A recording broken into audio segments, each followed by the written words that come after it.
ये क्या लिखा है बायो में? দিল হইতে দিলের বিচ্ছেদ কখনো ঘটে না, কারণ আমরা কারোর প্রতি মহাবিষ্ট হই না।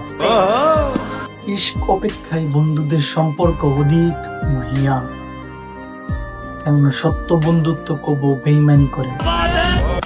কেমন হতো যদি এটা শায়রি না হয়ে বাস্তবে আপনি এরকম একটা বন্ধু ডিজার্ভ করতে পারতেন। সত্যি বলতে আপনি বাস্তবে এরকম একটা বন্ধু ডিজার্ভ করতে পারবেন যদি আপনি এরকম বন্ধুদেরকে চিনতে পারেন এবং মেক করতে পারেন। আমি নিশ্চিত এই ভিডিওটা যদি আপনি সম্পূর্ণ দেখে থাকেন, আপনি বুঝে ফেলবেন কাদেরকে বন্ধু বানাতে হবে এবং কাদেরকে নয়, এবং কোন কোন বন্ধুগুলো আপনাকে শায়রির মতো ফিল দিবে রিয়েল লাইফ।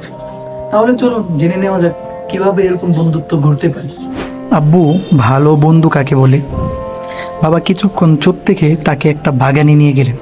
সেখানে অনেক ফুল ছিল, দেখতে খুব সুন্দর সুন্দর। কিন্তু বাবা একটা শুকিয়ে যাওয়া ফুল দেখিয়ে বললেন, এই ফুলটাও একদিন খুব সুন্দর ছিল, খুব তাজা ছিল, কিন্তু ভুল পরিবেশে থেকে ধীরে ধীরে নষ্ট হয়ে গেছে। তারপর তিনি একটা গোলাপের দিকে ইশারা করে বললেন, আর এই ফুলটা, এটা এখনও সতেজ, কারণ এর চারপাশটা ভালো ছিল। ছেলেটা তখনও পুরোপুরিভাবে বুঝতে পারেনি।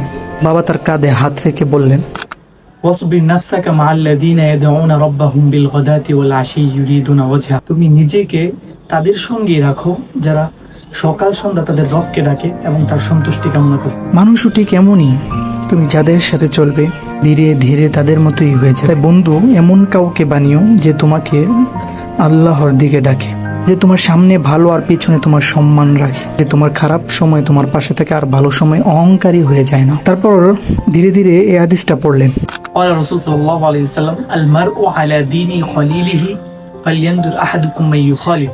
মানুষ তার বন্ধুর দিনের উপর থাকে, তাই সে কাকে বন্ধু বানাচ্ছে এটা যেন ভালোভাবে দেখে শুনে তারপর বন্ধুত্ব করে। ছেলেটা তখন মাথা নিচু করে শুধু একটা কথাই বলল, আব্বু, এখন বুঝতে পারছি বন্ধু শুধু সময় কাটানোর মানুষ না, বন্ধু এমন একজন যে চাইলে তোমাকে জান্নাতের পথেও নিয়ে যেতে পারে।